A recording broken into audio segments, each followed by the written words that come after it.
Yeah, my ladies. Yeah, Dani Mocano 2016. Yeah,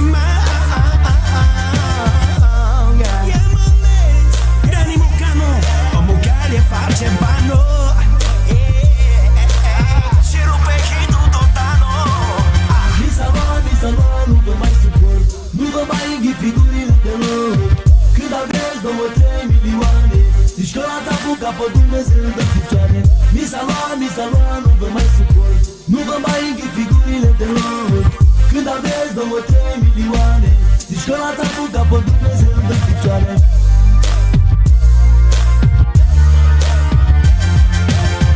Vă rog, nu mă supărați, că mare bătaie încalzați.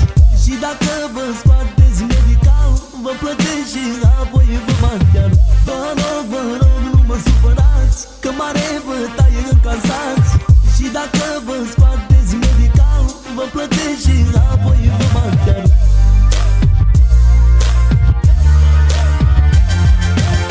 Mi s-a luat, nu vă mai suport. Nu vă mai înghit figurile deloc. Când aveți 2-3 milioane, zici că l-ați apucat pe Dumnezeu de picioare. Mi s-a luat, nu vă mai suport. Nu vă mai înghit figurile deloc. Când aveți 2-3 milioane, zici că l-ați apucat pe Dumnezeu de picioare.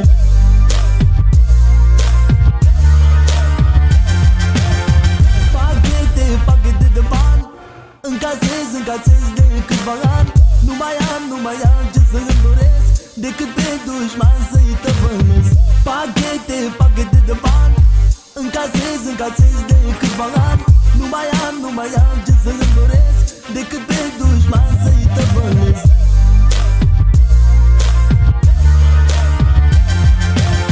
Mi s-a luat, nu vă mai suport. Nu vă mai înghit figurile deloc. Când aveți 2-3 milioane, zici că l-ați apucat pe Dumnezeu de picioare. Mi s-a luat, nu vă mai suport. Nu vă mai înghit figurile deloc.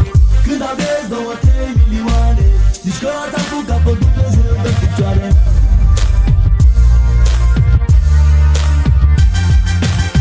Când aveți 100 de euro, zici că ați început viața nouă.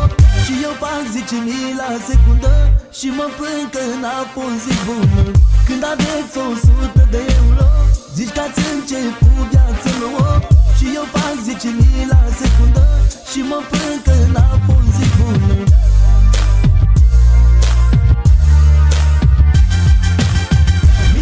Mi s-a luat, nu vă mai suport. Nu vă mai înghit figurile deloc. Când aveți 2-3 milioane, zici că l-ați apucat pe Dumnezeu de picioare. Mi s-a luat, nu vă mai suport.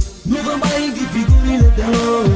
Când aveți 2-3 milioane, zici că l-ați apucat pe Dumnezeu de picioare. Mi s-a luat, nu vă mai suport.